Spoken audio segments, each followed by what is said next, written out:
Hello and welcome back to another video here with me, Meoni. This time another gear set preview, and it's the full list of Omicron gear. It took quite some time to gather all of the job sets together for this video, but thankfully since the loot is not on a weekly lockout anymore, it was something I did over time, and more recently I managed to fill the gaps I had left in those sets. So the Omicron gear is the normal mode Alphascape gear, exchanged in Ralga's Reach for loot items that drop in the last wing of the Omega Raid, Alphascape. These sets are not dyeable, however their savage counterparts that look identical to these in every way are in fact fully dyeable. So let's first look at the tank set.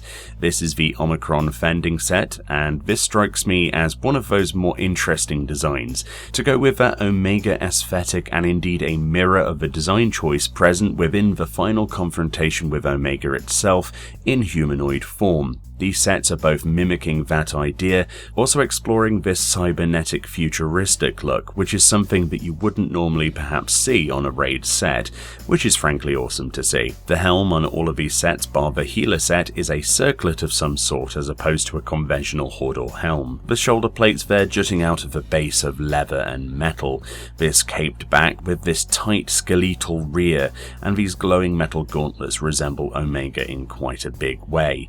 All in all, it's a very detailed set and one of the least heavy looking tanking sets that we've seen in recent content.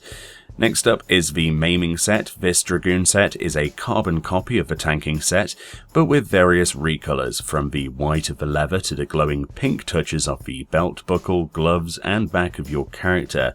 It's quite a nice look for this set. I personally prefer the tanking set's black leather, but the white does bring out some of the other elements with the silver metal embellishments. The other noticeable change is that Meoni's left shoulder here is without a pauldron on this Dragoon set, whereas we actually had one on both shoulders with the tank set.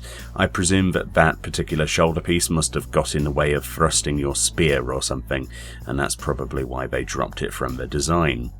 Moving on to the striking set, this is for monks and samurai. It's a completely different style, thankfully. No bulky shoulders as you would expect with jobs that utilise their arms for powerful slashes and indeed punch combos. However, aside from the shoulders, the amount of exposed skin is very little. There's a different type of circlet design on this one, with the gloves a more conventional leather design with a touch of silver inlay, but definitely look more leather than metal. There are much less glowy bits on this design overall from the others on the list.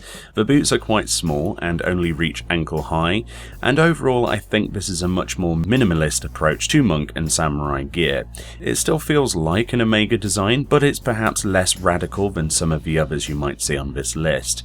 Also, I'm not really a fan of how the chest piece extends this far out from the waist. It just sort of leaves a massive gap, and it doesn't quite look right when you're sitting down or standing normally from a side profile. But apart from that, it's okay. It's just not my personal favourite. Aiming next, this again holds another unique circlet design for the helm, this time covering a small section of eyebrows and the bridge of your nose, which is quite unusual. The colour scheme of this one is probably less desirable than it could be, with this sort of washed out grey colour. The chest design itself is quite nice. I quite like the pointed collar and these gloves with the points on them. They work together quite nicely on this set. All of the small blue glowy rune things on the side of the chest here look pretty cool. I personally turned the helm off. I don't like that sort of metal eyebrow look. There are parts of the set I do like the way they are. The boots are great, for example, and I can definitely see these getting used again in other glamour sets. Overall, it's not too bad. I just don't really like the grey colour that they have here, but then if you get the savage counterpart of this set, you could avoid this completely by just dyeing it. Scouting next, and I have to say, wow, I quite like this one. The chest piece is quite beautiful. I love the exposed soft fabric at the top there. It really suits the rest of this leather and makes a contrast between the two styles. The rest of the chest is mostly the same as the others, aside from these noticeable pointed things sticking off of the back of the chest at the bottom there. These are pretty unique. They clip in the ground a lot when you're sitting, and sometimes when you're running around they can go into your legs, but overall I think it's what they wanted to bring to the table to sort of say ninja as a theme. It's not a bad set, and at least the colour is black naturally. It suits the set much more than the aiming set's grey would, in my opinion. Healing next, and this outfit immediately looks different, and that's in many ways thanks to this new helmet.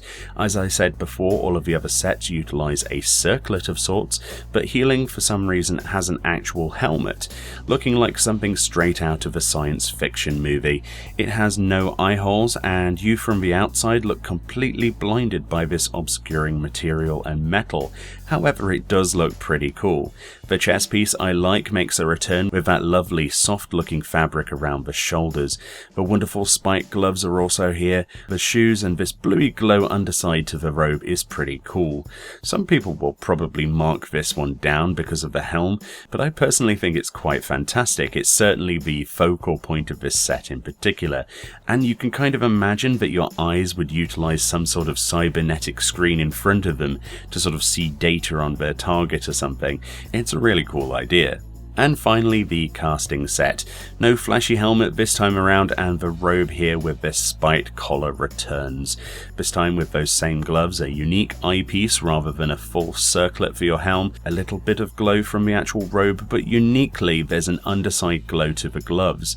I really like this idea. It's not something that I've actually seen before, or at least I don't remember the palm of other gloves in this game glowing like this. And when you're holding a staff on your black mage, or indeed a rapier or book on your red mage or summoner, you're going to really see your hands quite a lot, so to see them glow is really going to be quite interesting.